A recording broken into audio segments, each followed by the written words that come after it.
Next दोस्तों शुरुआत करते हैं आज के इस वीडियो को। स्वागत करता हूं हम सभी का इस चैनल पे। तो दोस्तों वीडियो शुरू करने से पहले आप सभी को दशहरे की बहुत बहुत शुभकामनाएं। जो भी आप इन्वेस्टमेंट कर रहे हैं फिलहाल इतना ज़रूर कहूँगा, दुआएं करूँगा आप सभी के इन्वेस्टमेंट दिन दुगनी रात चौगुनी तरीके से आगे बढ़े।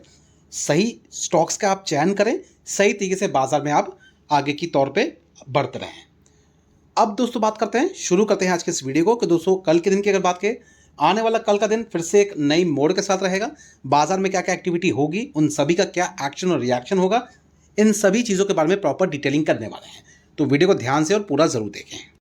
आगे बढ़ने से पहले दोस्तों इंपॉर्टेंट अपडेट जो कि आप देख सकते हैं स्क्रीन पे, बहुत ही इंपॉर्टेंट अपडेट है। ये एक व्हाट्सएप चैनल है और इस व्हाट्सएप चैनल के माध्यम से बहुत से आपके डाउट जो है वो क्लियर होंगे। मार्केट में कौन सी पोजीशन कहाँ स्टैंड करती हैं, क्या टाइप्स हो रहे हैं कंपनी के साथ में, क्या बिजनेस एक्टिविटी है, जितनी भी खबरें हैं स्टॉक मार्केट से रिलेट करती हुई, national, international and domestic level, सारी खबरें दोस्तों उन सभी की अपडेट आपको इसी प्लेटफॉर्म पर मिलेगी जो कि फ्री ऑफ कॉस्ट है। एंड इसको फॉलो करने के लिए नीचे दिए रिस्पॉन्स में आप उसका लिंक मिल जाएगा, लिंक पे क्लिक करें, क्लिक करके फॉलो कर लें। इसके साथ दोस्तों एडिशनल हमारा एक ऐप भी है और उस ऐप की अगर बात करें तो उस ऐप के माध्यम से आपको प्रॉपर गाइडेंस मिलेगी कि कौन सी पोजीशंस में कहाँ बाइंग करनी है, कितना मुनाफा कमाना है, किस से एक्टिविटी के रूप में सारी चीज़ों को मेंटेन करना है, जिसकी प्लानिंग हर दिन हम करते हैं प्रॉपर डिटेलिंग के साथ, जो कि आने वाले नेक्स्ट दिन के स्टॉक्स की मूवमेंट को लेकर होती है। और सबसे बड़ी बात, दशहरे की वजह से दोस्तों अभी ऐप में ऑफर भी चल रहा है, तो ज़रूर आप चाहें तो ऐप को सब्सक्राइब करें जो कि डिस्काउंटेड लेवल के साथ है। कूपन कोड भी आपको दोस्तों वहाँ मिल जाएगा, तो ज़रूर जाइए ऐप को डाउनलोड करें, प्रोसेस को फॉलो करें, फॉलो करने के बाद आगे की चीज़ों को समझें और इसका भी लिंक आपको मिल जाएगा नीचे दिए डिस्क्रिप्शन बॉक्स में। अब दोस्तों आगे बढ़ते बात करते हैं बाजार के बारे में। जैसा कि आप देख पा रहे हैं, बीते हुए कल के दिन की बात करें तो बाजार का मूव काफ़ी बेहतर रहा है। 24,836 के लेवल पे बाजार की क्लोजिंग। और इसी के साथ देखें तो दोस्तों आप सभी जानते हैं इसके पीछे का रीज़न सबसे महत्वपूर्ण रहा है और वो है दोस्तों आरबीआई की मीटिंग का आउटकम। क्योंकि आरबीआई की मीटिंग के आउटकम के साथ ही बाजार का मूवमेंट और भी एक्सपेक्टेडली ज़्यादा बेहतर नजर आया। अगर आप देखेंगे तो आपको यहाँ पे देखने को मिल जाएगा, बाजार की अगर बात करें तो 10 बजे के अराउंड जैसे ही मीटिंग का आउटकम आया, आप देख सकते हैं बाजार में एक अच्छी मोमेंटम्स शुरू हो गए। एंड ये चीज़ें कल के दिन कंटिन्यू रहते या नहीं रहते हैं, इसके लिए दोस्तों इन बिटवीन बहुत सी खबरें हैं जो कि नेशनल और इंटरनेशनल लेवल पे जो कि बाजार में देखने को मिल रही हैं, उनका भी बहुत बड़ा हद तक कॉन्ट्रीब्यूशन होता है। फिलहाल आने वाले कल के दिन के लिए कौन सी बातों पे हमें ध्यान देना है और आगे के प्रोजेक्शंस क्या रहने वाले हैं, इनके बारे में देख लेते हैं। इसके बाद दोस्तों सिनेरियो अगर कैलकुलेट करें वो है यूएस मार्केट। तो यूएस मार्केट की बात करें, डो जोन देख सकते हैं, इसकी भी क्लोजिंग समहाउ एक मामूली सी 43 पॉइंट के साथ देखने को मिली है। काफ़ी ज़्यादा अप्स डाउन, एंड इस अप्स डाउन के बारे में अगर बात करें तो बहुत इंपॉर्टेंट फैक्टर भी है बाजार में जो कि इंटरनेशनली तौर पे इस मार्केट को हैमर कर सकता है। और यहाँ हम ये बातें क्यों कर रहे हैं दोस्तों, इसके पीछे का सबसे बड़ा रीज़न है हैमरिंग का, वो है शटडाउन। याद होगा बीते हुए कल के दिन भी हमने कुछ छोटे से पॉइंट्स कवर किए थे, कह सकते हैं यूएस गवर्नमेंट शटडाउन से रिलेट करते हुए। यहाँ पे एक मेन कंसर्न पॉइंट क्या है दोस्तों, यूएस गवर्नमेंट शटडाउन को लेके यहाँ पे मेन मुद्दा जो क्रिएट हुआ है, फिलहाल कहूँगा जितने भी सरकारी तौर पे कामकाज है, चाहे दोस्तों जिस तरीके की एक्टिविटी हो, क्योंकि आप सभी जानते हैं यूएस की अगर बात करें तो बहुत सारी ऐसी चीज़ें जो कि सरकार के माध्यम से होता है, जहाँ पे जितने भी बिजनेसेस हैं उनकी भी अगर हम बात कर लें, जितने भी एम्प्लॉयज़ हैं उनकी भी अगर हम बात करें, तो दोस्तों इसी शटडाउन की वजह से सारे कामकाज अभी फिलहाल टेम्परेरी बेसिस पे बंद है। कोई भी एक्टिविटी इमरजेंसी के रूप में जो है वही सिर्फ संभव होगी, इसके अलावा और कोई एक्टिविटी बाजार में हमें देखने को नहीं मिलेगी जो कि सरकारी तौर पे होती है। हम स्टॉक मार्केट से रेट नहीं कर रहे हैं, हम कह सकते हैं उस कंट्री के बारे में बात कर रहे हैं जहां पे ये शटडाउन जो कि यूएस में लगा है। अब इस शटडाउन के पीछे की अगर बात करें तो दोस्तों एक सिंपल सा कंसर्न पॉइंट है। जैसा कि हम सभी जानते हैं, जैसे इंडिया के अंदर में लोकसभा एंड राज्यसभा होता है, और जैसे कि लोकसभा और राज्यसभा में जो भी बिल पास कराना होता है, मतलब किसी भी चीज़ को इम्प्लीमेंट करने से पहले बिल पास कराना होता है और वो बिल पास होने के बाद ही सारी चीज़ें इम्प्लीमेंट होती है, अगर मैं इंडिया के लॉ के हिसाब से अगर बात करूँ। और इसी चीज़ को कंसर्न के रेफरेंस के रूप में अगर आप देखें तो सेम सिनेरियो यूएस में भी है। और दोस्तों अगर इस चीज़ को अगर प्रॉपर डिटेलिंग के तौर पर अगर देखें तो यूएस में भी सेम चीज़ें होती है, हालांकि उसका जो नाम है वो अलग है। अब इस चीज़ को हम इस तरीके से समझते हैं, यहाँ जैसे अगर हम देखें इंडिया के अंदर में लोकसभा है, तो यूएस में यूएस हाउस ऑफ रिप्रेजेंटेटिव कहा जाता है।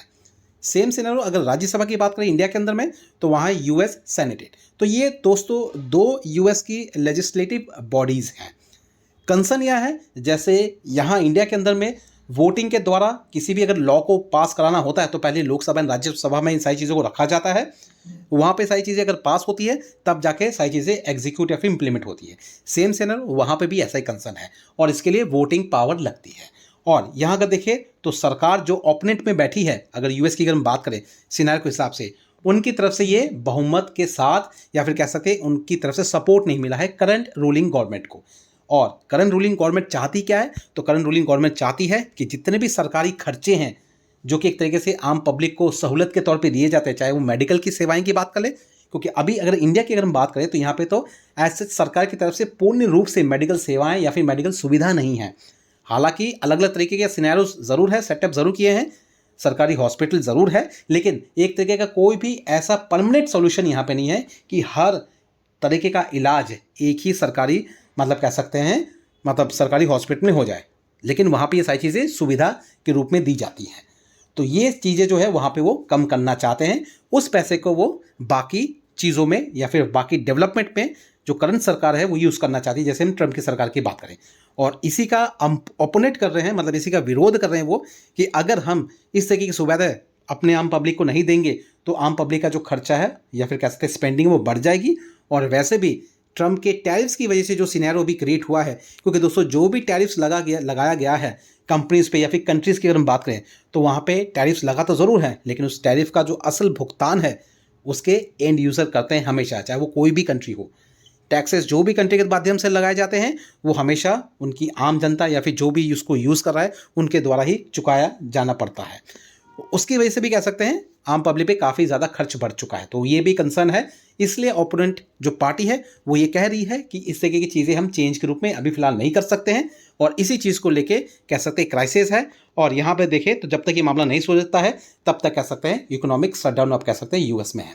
और इस दौरान किसी भी तरीके की सरकारी सेवाएं जो कि इतनी ज़्यादा महत्वपूर्ण नहीं है, जैसे कि मेडिकल की बात करें वो तो रहेंगी टेम्पररी बेसिस पे वो चलेंगी, उनमें सैलरीज आएंगी, लेकिन अभी फ़िलहाल उसको भुगतान नहीं किया जाएगा सैलरी के रूप में। वो जो भी सैलरी जनरेट होगी वो बाद में की जाएंगी।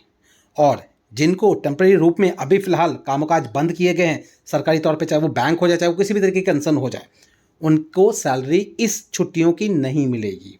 तो ये भी चीज़ें हम ऑब्जर्व कर रहे हैं। अब इसकी वजह से क्या होगा दोस्तों, इससे दोस्तों इकोनॉमिक कंडीशन जो है वो बिगड़ भी सकती है। साथ साथ दोस्तों लोगों की जो जॉब अभी फ़िलहाल जो चल रही थी अभी तक, उसमें थोड़ा सा पॉज लग जाएगा, जिसकी वजह से पैसे नहीं आएंगे, क्योंकि इसके पैसे तो उनको नहीं मिलेंगे, जिसकी वजह से महंगाई दर भी बढ़ सकती है और आने वाले टाइम में कुछ ना कुछ और भी इशू क्रिएट हो सकता है। अल्टीमेटली अगर बात करें तो जॉब का जो डेटा हम देखते हैं वो भी कह सकते हैं अनस्टेबल देखने को मिल सकता है। रही बात ये चीज़ें कब तक खत्म होगी, इसका अभी तक कोई कंफर्मेशन नहीं है। और अभी की बात करें तो दोस्तों देख सकते हैं ब्लेमिंग एंड ब्लेम का गेम जो है शुरू हो चुका है, एक दूसरों पे आरोप जो है लगना शुरू हो चुके हैं, मतलब दोनों पार्टी की अगर हम बात करें तो ये देखा गया है। ये चीज़ें फिलहाल कह सकते हैं एक ऐसे रूप में है जिसको हम इकोनॉमिक शटडाउन कह रहे हैं अभी फिलहाल यूएस की तरफ से जो देखने को मिल रही है। और यहाँ पे अगर इंडिया को इस चीज़ को रेफर करें, इंडिया में अगर क्या होगा, अगर इस तरीके की परिस्थिति होती है तो इंडिया में सरकार गिरने का भी डर हो सकता है। जो करंट सरकार चल रही है उसके सत्ता में मतलब रहने पर भी सवाल उठ सकते हैं। तो इस तरीके के इश्यूज भी यहाँ पे देखने को मिलेंगे। तो ये डिफरेंस है दोस्तों यहाँ का सिनेरियो और यूएस के सिनेरियो के बीच में। मुझे लगता है दोस्तों अब जो है बहुत से लोगों को ये बातें समझ में पूरी तरीके से आ चुकी होंगी। अब यहाँ पे इंडिया को क्या फ़ायदा या नुकसान होगा, तो इंडिया का फ़ायदा की बात करें तो दोस्तों फ़ायदा इतना कुछ खास नहीं होगा।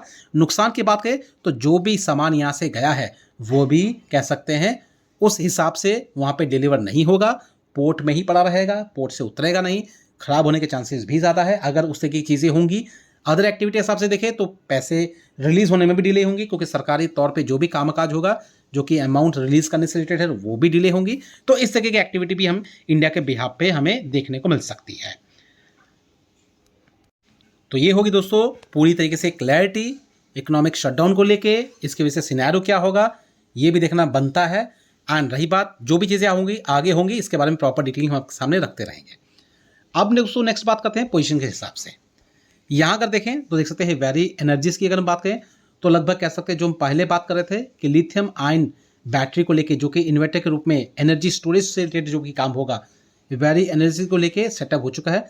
8,175 करोड़ के आसपास का कैपेक्स प्लान है। मतलब सीधी सी बात है, बिजनेस एक्टिविटी, बिजनेस एक्सपेंशन। और यहाँ अगर देखें तो ये सारी चीज़ें डिक्लेयर की गई है। देख सकते हैं solar panel maker Waaree energies on Wednesday, जो बीते हुए कल के दिन की बात करें, board has approve major capacity expansion across इस क्लीन एनर्जी बिजनेस, जो कि एक्सपेंडिचर रूप में इन्होंने इंक्रीज किया है लगभग 8,175 करोड़ के साथ। और इसी के साथ दोस्तों कह सकते हैं इनके जो बिजनेस एक्टिविटी है वहाँ पे भी हमें इजाफा देखने को मिलेगा। फर्दर जो भी क्लैरिटी होगी मतलब बिजनेस एक्टिविटी के साथ वो भी हम देखेंगे। और करंट अगर प्राइस भी अगर हम देखें तो देख सकते हैं लास्ट ट्रेडिंग सेशन के हिसाब से लगभग 3322 के आसपास का लेवल है। तो ध्यान रखें, इस पर नजर रखें, प्रॉपर अंडरस्टैंडिंग करें, प्रॉपर डिटेलिंग करें। एंड इतना कहूँगा दोस्तों, मार्केट में किसी भी तरह की एक्टिविटी लेने से पहले, एग्जीक्यूट करने से पहले अपने फाइनेंशियल एडवाइजर से जरूर सलाह ले लें। और अगर हमसे जुड़ना चाहते हैं तो नीचे दिए डिस्क्रिप्शन में आपको मिल जाएगा लिंक। हमें चाहे तो कॉल करके हमसे कनेक्ट भी कर सकते हैं। व्हाट्सएप चैनल है हमारा, वहाँ पे भी हमें पिंग कर सकते हैं। और रही बात, सिंपल सी बात है, ऑफर चल रहा है दशहरे का, तो दोस्तों 40% तक का डिस्काउंट भी है। तो हमारे ऐप के साथ ज़रूर कनेक्ट करें ताकि आपको फर्दर क्लैरिटी मिल सके आपको करना क्या है। साथ साथ दोस्तों अगर बात करें तो बिजनेस एक्टिविटी से बाजार के बारे में अगर हम देखेंगे तो बहुत सी बातें समझ में आएंगी, लेकिन इसको प्रॉपर क्लियर करने के लिए समझना ज़्यादा ज़रूरी है। नेक्स्ट दोस्तों अगर बात करें तो इंसुलेशन एनर्जी लगभग 4.25% के आसपास गिरावट है। पेन जरूर है, यहाँ पे 179 के आसपास का प्राइस है। कंपनी की बात करें तो दोस्तों देख सकते हैं, अगर हम टॉप लेवल की बात करें तो काफ़ी बेहतर तरीके से गया था। ये ग्राफ जो अभी आप देख रहे हैं ये एडजस्टेड नहीं है, क्योंकि यहाँ अगर देखें तो ये प्राइस आपको जो दिख रहा है 2969, ये कह सकते हैं जो एक्टिविटी हुई है उससे पहले का प्राइस है। मतलब स्प्लिट की अगर बात करें तो उससे पहले का प्राइस है। ये अभी तक आपको यहाँ पे एडजस्ट के रूप में देखने को नहीं मिल रहा है। जिनके पास भी स्टॉक्स है अभी भी कहूँगा होल्ड करें एज इट इज़, कोई नेगेटिव पॉइंट नहीं है, सिर्फ थोड़ी सी इशूज़ हैं जो कि इंटरनेशनल मार्केट के हिसाब से हैं।